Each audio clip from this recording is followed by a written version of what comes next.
Que a graça e a paz do Senhor Jesus seja com você. Espero que você e sua casa e sua família estejam todos bem. Nós vamos dar continuidade às nossas aulas de EBD e hoje nós vamos estudar a lição número 14 da nossa revista Uns aos Outros. E o título da nossa lição de hoje é Levai as cargas uns dos outros. O texto sugerido pelo autor da revista está localizado ali na carta de Paulo aos Gálatas, no capítulo 6, no versículo 2, que é um texto muito conhecido, que traz a seguinte mensagem: levai as cargas uns dos outros, e assim cumprireis a lei de Cristo. Qual o alvo da nossa lição hoje? É mostrar que nós temos a responsabilidade de ajudar os nossos irmãos a levar as suas cargas, que muitas delas são extremamente pesadas. Quando isso acontece, a igreja do Senhor Jesus se torna mais saudável e leve para crescer no aspecto da comunhão. Através da lição de hoje também, nós compreenderemos que a leveza da vida cristã se deve também ao fato de que irmãos carregam as cargas uns dos outros. Atentaremos para o nosso papel na vida da fraternidade cristã. E também nos esforçaremos melhor para cumprir bem seu papel de levar as cargas uns dos outros. Nós sabemos que o mundo está sempre em mudança, por conta da transitoriedade que o mundo está envolvido. E no passado, nós percebemos que as pessoas tinham mais atitudes de solidariedade. O mundo era menos competitivo e havia mais tempo para os outros. Hoje a gente percebe que desconfia-se muito de tudo e de todos. E daí nós podemos perceber um grande problema e um grande impedimento para que essa relação de solidariedade não aconteça, por conta dessas desconfianças que criou-se.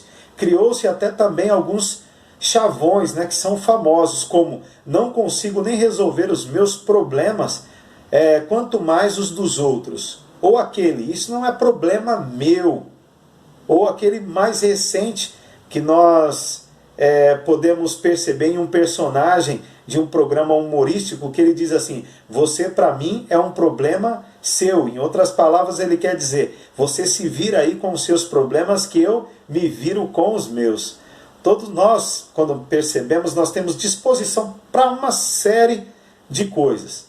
Mas quando se fala em envolver-se com o próximo, em ministrar na vida dos outros, em ajudar as pessoas que estão atravessando tempos difíceis, nossa disposição, infelizmente, não é tão grande como deveria ser.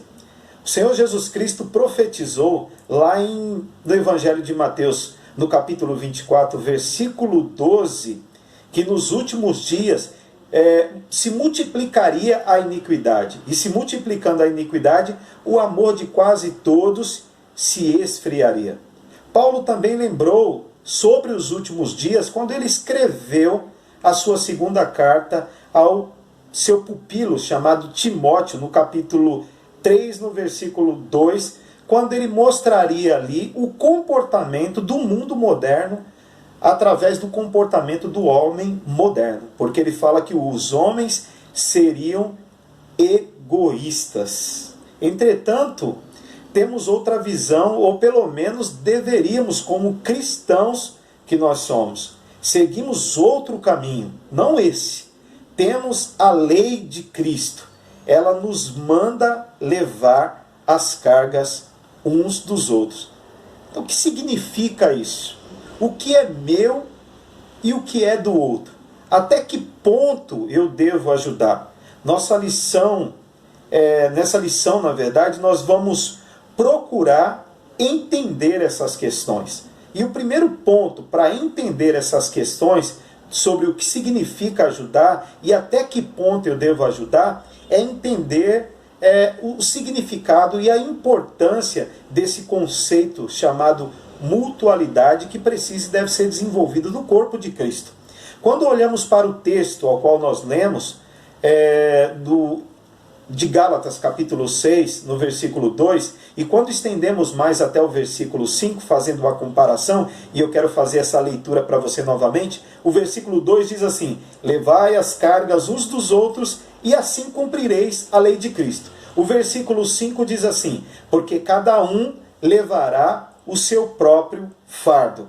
É interessante que quando lemos esses dois versículos juntos, parece haver uma espécie até de contradição. Afinal, quem deve levar a carga do outro? Ele mesmo ou eu? A resposta está na compreensão das duas palavras, ao qual nós citamos nos textos. Uma delas é carga e o outro é fardo. Carga, no grego, refere-se àquilo que é pesado. E peso é grande demais para alguém carregar sozinho. Ele não consegue. E quando nós falamos em fardo, fardo no grego era usado como uma espécie de termo militar para a mochila de um soldado. Ou seja, o soldado não apenas conseguia carregá-la, como tinha a obrigação de carregar. Porque cada soldado tinha a sua própria mochila. Daí o apóstolo Paulo dizer: porque cada um levará o seu próprio fardo. Quando o apóstolo Paulo disse levai as cargas, deixou claro então aqui duas coisas. Primeiro, que todos nós temos cargas. E segundo, que Deus não pretende que as carreguemos sozinhos. Existem pessoas que tentam, porque acreditam que é um sinal de força. Chegam até a citar alguns textos bíblicos, como o Salmo 55, 22, ao qual diz: confia os teus cuidados ao Senhor e Ele te susterá. Como também Mateus 11, 28, que diz: vinde a mim todos vós que estáis cansados e sobrecarregados, e eu vos aliviarei. Ou também o Salmo 68, 19, que diz: bendito seja o Senhor que, dia a dia, leva o nosso fardo. Deus é a nossa salvação. Todavia, todos esses textos que nós lemos e outros textos que estão dizendo o que Deus faz por aqueles que confiam nele, o que não exclui a nossa responsabilidade para com os nossos irmãos, porque muitas vezes o que Deus vai usar para nos aliviar é uma outra pessoa cujo coração é submisso e obediente à voz de Deus. John Stott comentou que alguns argumentam que temos um carregador de fardos que é totalmente suficiente e que por isso é um sinal de fraqueza pedir algum tipo de ajuda humana. O que Cristo levou sobre si foi o nosso pecado e a nossa culpa. Mas quando as nossas preocupações, tentações, dúvidas, tristezas e angústias se tornam uma sobrecarga para nós, temos que saber que uma das maneiras pelas quais Deus assume essas cargas para nós é por meio das amizades humanas que nós construímos, das relações que nós desenvolvemos. Nunca esqueça que se Cristo não tivesse levado sobre si os nossos pecados, jamais saberíamos o que é ter paz, como diz o apóstolo Paulo lá em Romanos, no capítulo 5, no versículo 1. E um outro ponto que nos trará clareza para compreendermos melhor o que significa ajudar e até que ponto eu devo ajudar, são os exemplos de carga que são, de certa forma, pesadas demais para carregar sozinho. O contexto imediato de Gálatas, no capítulo 6, no versículo 2, é evidentemente o versículo 1, que diz assim: irmãos, se alguém for surpreendido em alguma falta, vós que sois espirituais, corrigi-o com espírito de brandura. Então, quando olhamos para esse texto, eis aí um exemplo muito especial de carga dividida, né? É alguém surpreendido em uma falta. A palavra falta que foi traduzida em outras partes no Novo Testamento como transgressão, ofensa, delito e pecado. Alguém ser surpreendido no ato de pecar é algo comum. Nós podemos aí até usar como exemplo a mulher adúltera, né? Em João, no capítulo 8. Então existe o famoso ser preso ou ser pego em flagrante, né?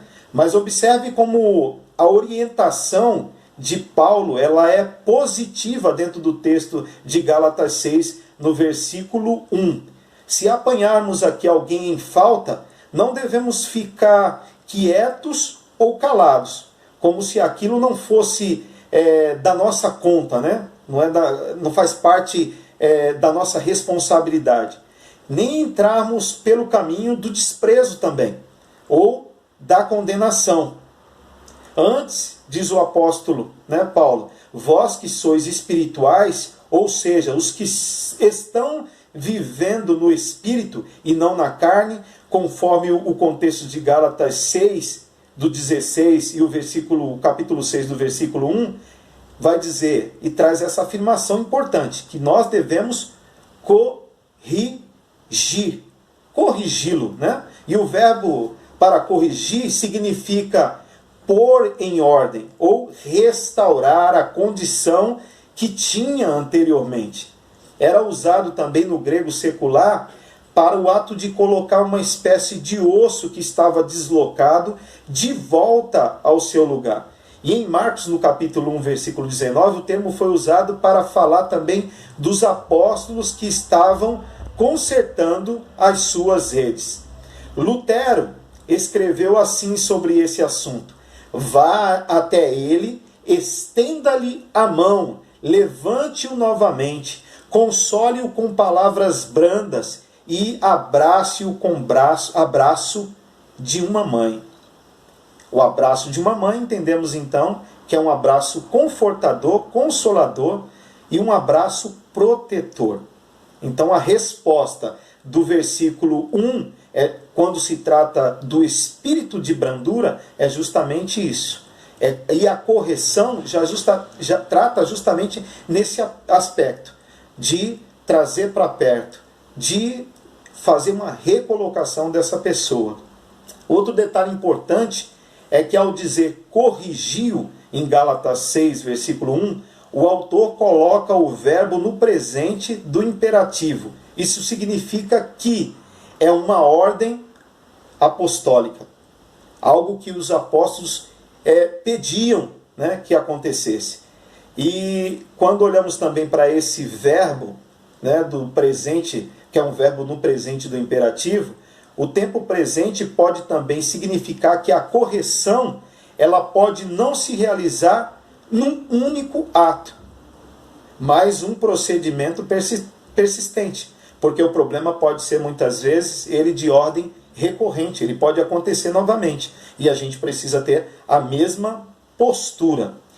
E falando um pouco mais ainda desse verbo de correção, segundo o texto de Gálatas 6:1, vai dizer que a voz ativa destaca aqui a ação do leitor ouvinte, ou seja, ele mesmo vai fazer. Quem está lendo ou ouvindo é responsável então para praticar tal mandamento. Mais uma vez citando Lowell Bailey, e ele fala sobre alguns exemplos de cargas que nós devemos ajudar o outro a levar. Ele cita fraquezas ou falhas de personalidade, de fé e de hábitos. Aflições físicas, como enfermidades, fome, açoites, prisões. Ele fala também sobre necessidades financeiras, falta de moradia. Fala também sobre aflições de espírito, né? Ou aflições também emocionais, tais como conflitos externos e também os temores que se originam internamente. Eles também falam sobre a questão das perplexidades, das preocupações pelo bem-estar do outro, o isolamento, o momento de contexto de restrição, como esse que nós estamos vivendo também. É o momento que nós podemos sim mostrar nossa solidariedade e o nosso comprometimento com o outro a nível de responsabilidade, a ponto de dizer, estou aqui, conte comigo. O que você precisa? No que eu posso te ajudar? Né? E um outro ponto aqui citado na nossa lição, que nos fará compreender melhor o que significa ajudar o outro e até que ponto eu posso ajudar, as sugestões de como você pode levar a carga do outro, ou de alguma maneira ajudá-lo a carregar a sua carga que é pesada. Novamente citando Lowell Bailey, com os conselhos práticos que ele nos dá. E dentro dessas sugestões dos conselhos, um deles é: diga ao irmão que você está solidário com ele e tem desejo de ajudá-lo. Comunique a sua preocupação e compaixão. Ore por ele, mas também procure orar com ele. Porque orar por ele é fácil, mas se envolver com ele, para orar junto com ele, muitas vezes nós criamos alguns obstáculos para não fazer isso. Principalmente quando nós dizemos assim: ele não me procurou, ele não me pediu ajuda. Então nós percebemos também aí que existe uma dificuldade muito grande do outro de expor as suas fraquezas. Então é necessário com que nós possamos pedir a Deus discernimentos para fazer essa leitura e de alguma maneira ajudar o nosso irmão. Gaste tempo em contato com a pessoa sobrecarregada, quando ela precisar de comunhão e consolação. Outra coisa aqui também, outro exemplo citado por Lowell Bailey é: ofereça auxílio prático, de acordo com a situação e as suas possibilidades. Está sentindo falta de abrigo? Dê abrigo. De necessidade de roupa? Ajude. Se for uma questão financeira, ajude. A mão para ajudar em um serviço também braçal, e por que não, né? Um outro exemplo que ele cita: peça aqui ao Espírito Santo que ajude você a encontrar trechos da palavra de Deus que sejam uma mensagem para animar o seu irmão. Essas pessoas com certeza perceberão a ajuda de Deus através dos textos bíblicos e que com certeza através desses textos ganharão novas forças. Existe de nossa parte alguns receios, né, que acabam nos impedindo de oferecer ajuda. Às vezes nós deixamos de ajudar alguém porque pensamos que ao procurá-la nós estaremos a incomodando. Mas às vezes nós podemos estar sendo que resposta da oração que essa pessoa tem feito e pedindo uma ajuda de Deus. E você pode ser aquele ao qual Deus quer usar para ajudar essa pessoa, sendo resposta da oração dela. É melhor parecer importuno por querer ajudar do que deixar uma pessoa sozinha em aflição. Muitas pessoas poderão ser salvas para Cristo pelo exercício desta mutualidade. E eu queria concluir dizendo para você que existe uma frase dita por Abraham Lincoln que diz: não poderás ajudar os homens de maneira permanente se fizeres por eles aquilo que eles podem e devem fazer por si próprios. É próximo do que está em Gálatas no capítulo 6, no versículo 5, ao qual nós lemos. É o próprio fardo ou a própria mochila que cada um tem de levar para a sua própria guerra particular. Conhecemos a velha expressão, né, que diz: se alguém lhe pedir um peixe, dê-lhe uma vara e mostre a ele o caminho do rio. É o outro lado aqui da moeda, né? Mas que não nos isenta de obedecer à mutualidade estudada nessa lição de hoje. Todavia, não se esqueça também de que chegará o momento em que as moletas devem ser deixadas de lado, devem ser deixadas para trás. Quando com certeza chegar essa hora, com certeza nós saberemos, porque Deus, através do seu Espírito Santo, através do discernimento que Ele nos dá, conseguiremos enxergar. Mas enquanto isso não acontecer, coloque-se sempre à disposição para ser útil no reino de Deus e para ser bênção na vida do seu irmão. Que Deus nos dê sabedoria, amor e discernimento para que isso possa se tornar verdade na nossa vida. Amém, querido? Que Deus te abençoe e te guarde, e que Deus, através do seu Espírito, te dê sensibilidade para perceber aonde você pode ser bênção na vida do seu irmão. Que Deus abençoe.